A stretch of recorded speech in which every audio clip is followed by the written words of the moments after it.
샬롬. 오늘도 복되고 좋은 날입니다. 오늘부터는 여호수아 말씀을 묵상하려고 합니다. 여호수아는 모세를 이어서 이스라엘 사람들을 가나안에 들어가게 하는, 또 가나안에 들어가서 12지파에게 땅을 분배해주고 초기 가나안 삶을 시작할 때의 지도자였죠. 여호수아는 모세가 출애굽을 시작했을 때 12명의 정탐꾼 중에 한 사람이었고, 갈렙과 더불어 끝까지 신앙을 지키고 하나님을 믿었던 그러한 믿음의 사람이었습니다. 광야 생활 40년 동안 모세 지도자를 따라서 다녔으며, 이제 모세의 대를 이어서 이제 이스라엘의 지도자가 돼서 요단강을 건너서 가나안에 들어가서 가나안에 살고 있었던 많은 족속들과의 전쟁을 치르고 그들을 쫓아내고 하는 일들을 한 지도자라고 할 수 있습니다. 그래서 오늘 말씀 우리가 여호수아 말씀을 통해서 우리 신앙에 큰 도움이 되었으면 좋겠습니다. 오늘은 여호수아 1장 7절에서 9절의 말씀, 우리 잘 아시는 말씀인데 나누도록 하겠습니다. 오직 강하고 극히 담대하여 나의 종 모세가 내게 명령한 그 율법을 다 지켜 행하고 우로나 좌로나 치우치지 말라. 그리하면 어디로 가든지 형통하리니 이 율법책을 내 입에서 떠나지 말게 하며 주야로 그것을 묵상하여 그 안에 기록된 대로 다 지켜 행하라. 그리하면 내 길이 평탄하게 될 것이며 내가 형통하리라. 내가 내게 명령한 것이 아니냐. 강하고 담대하라. 두려워하지 말며 놀라지 말라. 내가 어디로 가든지 내 하나님 여호와가 너와 함께 하느니라 하시니라. 아멘. 오늘 이 말씀 우리가 너무나 잘 아는 말씀이죠. 여호수아에게 이제 강하고 담대하라. 두려워하지 말고. 왜 그러냐? 하나님이 너와 함께 할 거니까. 하나님이 함께 하시니까 넌 두려워할 것이 없다. 그러니 마음을 단단히 먹고 가나안에 가서 가나안 족속과 싸워서 이기고 할 수 있다. 두려워하지 말라. 이런 말씀을 하시죠. 7절에도 나오고요. 또 9절에도 나오는데 이런 표현이 나옵니다. 그리하면 어디로 가든지 형통하리니. 어디로 가든지라는 단어가 나오잖아요. 어디로 가든지. 9절에도 또 그렇게 되어 있어요. 내가 어디로 가든지 내 하나님 여호와가 너와 함께 하느니라. 그러니까 여호수아에게 너가 어디로 가든지 하나님이 함께 하실 것이다. 하나님이 함께 하시기 때문에 넌 두려워하지 말라. 극히 담대하라. 강하고 담대하라라고 말하고 있는 것이죠. 그러면 하나님께서는 여호수아에게 함께 하시고 여호수아가 어딜 가든지 하나님께서는 여호수아에게 힘을 주시려고 함께 해주시는데, 여호수아는 그 무엇을 했느냐? 8절에 보니까 이 율법책을 내 입에서 떠나지 말게 하며 주야로 그것을 묵상하여 그 안에 기록된 대로 다 지켜 행하라. 이것이 여호수아에게 또 우리에게 주어지는 것이죠. 우리는 이 일을 해야 되고, 그러면 우리 하나님은 우리를 떠나지 않고 우리가 어디에 있든 무슨 일을 당하든 우리와 함께 하시면서 우리 하나님께서 우리를 지켜주신다는 것이죠. 그러니까 우리는 하나님의 말씀을 주야로 묵상하고 하나님의 말씀대로 살고자 하는 노력, 그런 삶의 노력들이 필요한 것이죠. 하나님의 말씀대로만 살면, 또 여기 성경에는 그렇게 돼 있잖아요. 좌로나 우로나 치우치지 말고. 이 말은 뭐냐면 하나님 외에 다른 것 가지고 유혹받지 말라는 것입니다. 말씀대로 살아가는 것이죠. 말씀대로. 우리가 신앙인들도 말씀을 따라서 살아야 된다. 하나님 말씀에 순종해야 된다고 하면서도 세상 살면서 또 세상에서 사업하다 보면 잠깐 하나님 말씀은 덮어놓고 자기 뜻대로 세상 논리대로 사는 경우들도 많이 있거든요. 그것이 좌로나 우로 치우치는 삶이라고, 유혹받는 삶이라고 할 수 있습니다. 좌로나 우로나 치우치지 말고 주의 말씀대로 말씀을 지켜가면서 살아라. 그러면 하나님께서 우리가 어디로 가든지니까 무엇을 하든지도 마찬가지겠죠. 하나님이 우리와 함께 하시면서 우리를 지켜주신다. 근데 우리를 지켜주시는 하나님, 우리와 함께 하시는 하나님을 통해서 결과가 어떻게 되냐면 8절에 보면요. 후반절에 그리하면 내 길이 평탄하게 된다는 거예요. 평탄하게. 저는요.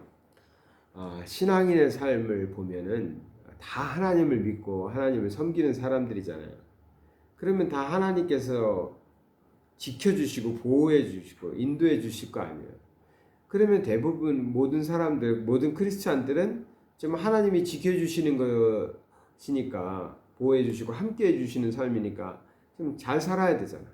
다 잘 돼야 되잖아. 근데 하나님을 믿는다고 하는데 하나님을 섬기는 사람인데도 불구하고 어떤 경우에는 어떤 사람은 굉장히 인생이 참 굴곡진 사람이 있어요. 인생이 참 옆에서 봐도 피곤하겠다, 힘들겠다 하는 분들이 있단 말이에요. 왜 하나님께서는 저분에게 저렇게 어려운 일들만 계속 주실까? 물론 하나님이 뜻이 계시다. 그분에게 특별한 뜻이 계시다. 그래서 하나님께서 고난을 그에게 허락하셨다. 이렇게 말할 수도 있죠. 그렇지만 오늘 성경에 보면은 하나님 말씀대로 사는 사람에게는 평탄하게 해주신다고 했잖아요. 그럼 이 말씀도 그 사람에게 적용이 돼야 되잖아요. 그러니까 왜 그 사람은 이 말씀이 적용이 안 되냐고. 다 하나님 말씀대로 살았다고 치면. 그러니까 우리가 크리스찬임에도 불구하고 인생 살아가면서 참 어렵게 사시는 분들, 굴곡 있게 사시는 분, 참 힘들게 사시는 분들, 참 안쓰럽고 안타까워요. 근데 그것이 하나님의 뜻이다. 그것이 하나님이 나에게 허락하신 고난이다. 이렇게 운명적으로만 받아들일 일은 아니라는 거죠. 왜냐하면 오늘 말씀도 우리에게 적용돼야 되니까. 그럴 수도 있지만 나중을 위해서 또 하나님의 나라를 위해서 특별히 지금 내가 하나님 나라를 위해서 고난받는 삶을 산다고 말할 수도 있겠지만 그 말씀만 적용되는 게 아니라 오늘 여호수아에게 주신 말씀도 우리에게 적용돼야 되잖아요. 그렇다면 우리가 하나님 말씀 붙잡고 주야로 하나님의 말씀을 묵상한다는 건 뭐겠어요? 밤낮 없이가 아니라 언제나 어떤 상황에서나 누구에게나 우리가 모든 삶 속에서 말씀에 입각하여 산다는 거거든. 그렇게 살았다면 평탄케 된다. 또 형통하게 된다. 이 말씀도 우리의 삶 속에서 적용돼야 되잖아요. 그러니까 내가 크리스찬인데도 불구하고 왜 나는 이렇게 계속해서 되는 일이 없지? 왜 일이 꼬이지? 사업이 안 되지? 계속 사기를 당하지? 병이 계속 있지? 막 이러신다면 오늘 여호수아 말씀 붙잡고 하나님 앞에서 간절히 한번 하나님께 매달려 봐야 됩니다. 하나님 나에게는 왜 이 복을 안 주십니까? 기도해 보시고 또 하나는 그러면 나는 이 8절에 나오는 내가 해야 되는 일 하나님의 말씀을 주야로 묵상하며 그 말씀대로 살았는가? 좌로나 우로나 치우치지 않고 오직 하나님 말씀에 100% 순종하면서 살았는가? 생각해 보니까 그건 아닌 것 같은데 그렇게 못 사는 것 같아. 그러면 먼저는 우리가 회개해야 되죠. 우리가 해야 될 것, 우리가 정말 믿음 안에서 살아가는 것.